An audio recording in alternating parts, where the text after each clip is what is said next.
Terima kasih Cak Lontong sudah hadir di Mata Najwa. Terima kasih juga sudah diundang di sini. Ya, topiknya Negeri Jenaka. Wow. Wow, Negeri Jenaka. Dan memang sengaja mengundang komedian papan atas tanah air.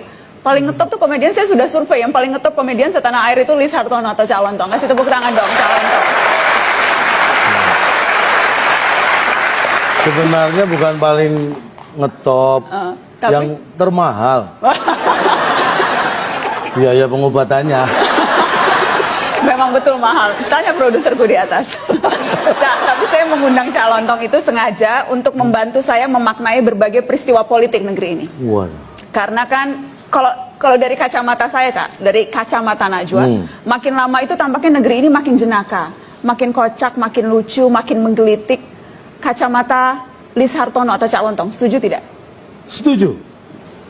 Indikasinya jelas, saya bekerja melawak semakin susah. Karena situasi sendiri sudah lucu.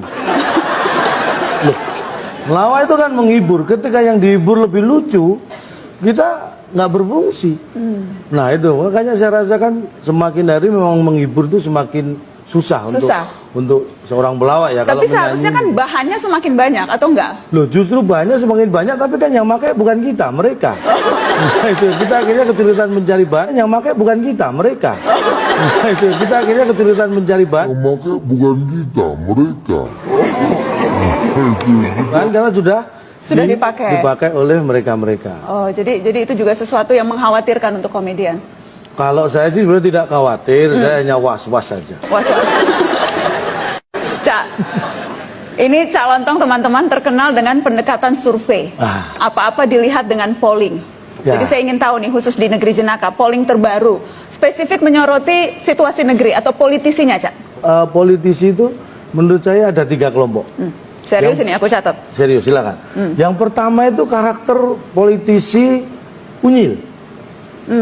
Jadi karakternya ini begini. Ini yang karakter yang bisa saya sebut playback. Ya, jadi politisi yang ya masih senang bermain-main, kekanak-kanakan, tidak suka perubahan, seperti Unyil.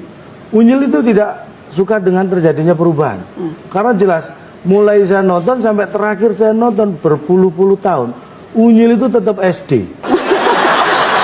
Dia nggak mau berubah, anti perubahan. Ini karakter politisi yang pertama, si Unyil, playback. Bermain-main dan tidak mau perubahan. Oke.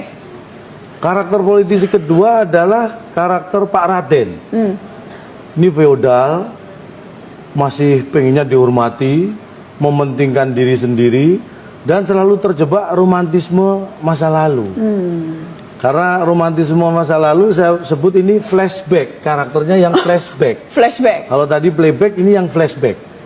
Pak Raden flashback. Nah, yang ketiga ini yang menurut saya agak bahaya ini ya.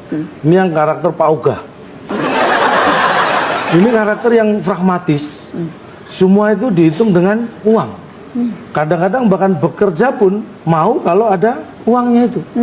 Itu yang kategori saya sebut cashback. Jadi ada playback, ada flashback, dan ada cashback. Luar biasa surveinya, kita kasih tepuk tangan dong surveinya Cak Lontong. Saya mau tahu, Cak Lontong punya politisi favorit nggak? Kalau dulu menurut saya negarawan politisi favorit saya itu Gus Dur. Gus Dur. Karena sama-sama ya mungkin Nahdien, secara kultur saya juga Nahdien, Jawa Timur juga, tapi itu sebenarnya bukan yang di pikiran saya, bukan itu, tapi saya memang sangat kagum dengan beliau. Konsisten, menghargai keberagaman, banyak warna selalu dihargai. Ini terlihat jelas karena beliau ini orang yang mencintai merah putih. Jadi itu selalu menjadi merah putih, ya, dua warna, 2 color, red and white, 2 color. Konsistennya menurut saya bagaimana beliau juga memandang dunia ini, menghargai semua perbedaan dan keragaman. Bahwa Indonesia itu banyak warna, full color. Dari 2 color dihargai full color. Bahkan sampai bukan hanya keluar negeri ya, yang terakhir beliau keluar dari istana itu pakai celana color. Hanya kolor, kolor itu ya.